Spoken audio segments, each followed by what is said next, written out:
अक्सर ओपीडी में हमारे पास पेशेंट्स आते हैं और क्वेश्चंस करते हैं कि सर साइकोलॉजिस्ट कौन होते हैं, साइकेट्रिस्ट कौन होते हैं, और अगर हमें दिमाग या मन की परेशानी है तो हमें किसके पास आना चाहिए, एक साइकेट्रिस्ट के पास या फिर साइकोलॉजिस्ट के पास। नमस्कार दोस्तों, मेरा नाम डॉक्टर अरविंद कुमार सिंह है। मैं एक साइकेट्रिस्ट हूँ और मैंने अपना MBBS and MD in psychiatry KGMU Lucknow से किया है। इस वीडियो के माध्यम से मैं आपको बताऊंगा कि पहला, दोनों की क्वालिफिकेशंस में क्या अंतर होते हैं। दूसरा, दोनों के ट्रीटमेंट करने के तरीकों में क्या अंतर होता है। तीसरा, अगर आपको कोई भी मानसिक लक्षण आते हैं, मानसिक बीमारी लगती है, तो आपको कब और किसके पास जाना चाहिए। चौथा, टीम वर्क, यानी कि मानसिक बीमारियों से लड़ने में दोनों का क्या महत्व है। तो सबसे पहला फर्क आता है क्वालिफिकेशंस का। साइकेट्रिस्ट सबसे पहले 5.5 साल का एक एमबीबीएस कोर्स करते हैं, यानी कि वे जनरल फिजिशियन बनते हैं।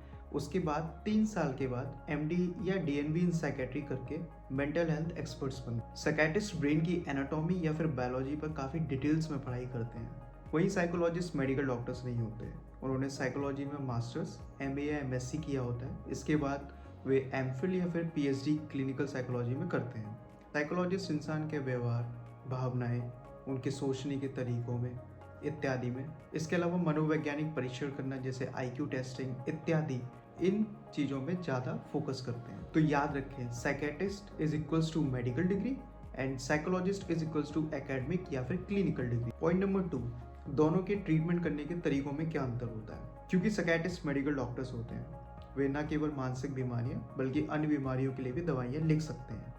मानसिक बीमारियों में भी न केवल दवाइयाँ बट इसके अलावा अन्य तरीके जैसे ईसीटी, आरटीएमएस, टीडीसीएस, कीटामिन थेरेपी या इसके अलावा काउंसलिंग के जरिए भी वह मानसिक बीमारियों का इलाज कर सकते हैं। साइकोलॉजिस्ट आपको दवाइयाँ नहीं लिख सकते, उनका मेन हथियार होता है साइकोथेरेपी।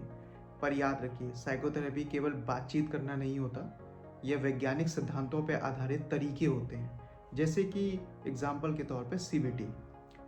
वह इन तरीकों से मानसिक बीमारियों से लड़ने में मदद करते हैं। संक्षेप में, साइकेट्रिस्ट यानी कि मनोचिकित्सक मेडिकल बैकग्राउंड के होते हैं और वे आपको दवाइयाँ लिख सकते हैं, जबकि मनोवैज्ञानिक यानी कि साइकोलॉजिस्ट बातचीत और थेरेपी के एक्सपर्ट होते हैं, वह आपको दवाइयाँ नहीं लिख सकते। पॉइंट नंबर 3, जब भी आपको मानसिक लक्षण आए तो आपको कब और किसके पास जाना चाहिए। देखिए, वैसे तो मानसिक लक्षणों की लिस्ट बहुत लंबी है और मानसिक लक्षण या मानसिक बीमारियाँ कई प्रकार के होते हैं। इसके लिए मैं अलग से एक वीडियो बनाऊंगा जिसमें ये सब चीज़ें कवर करूंगा।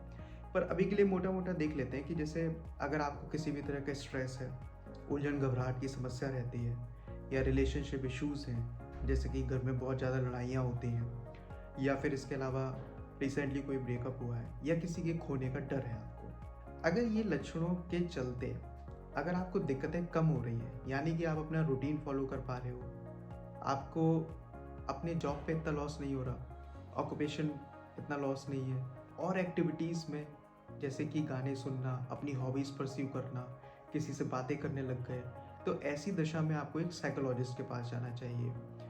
क्योंकि ऐसी सिचुएशंस में आपको मेडिसिन से ज़्यादा लाइफ स्किल्स, स्ट्रेस मैनेजमेंट और थेरेपी की रिक्वायरमेंट होती है।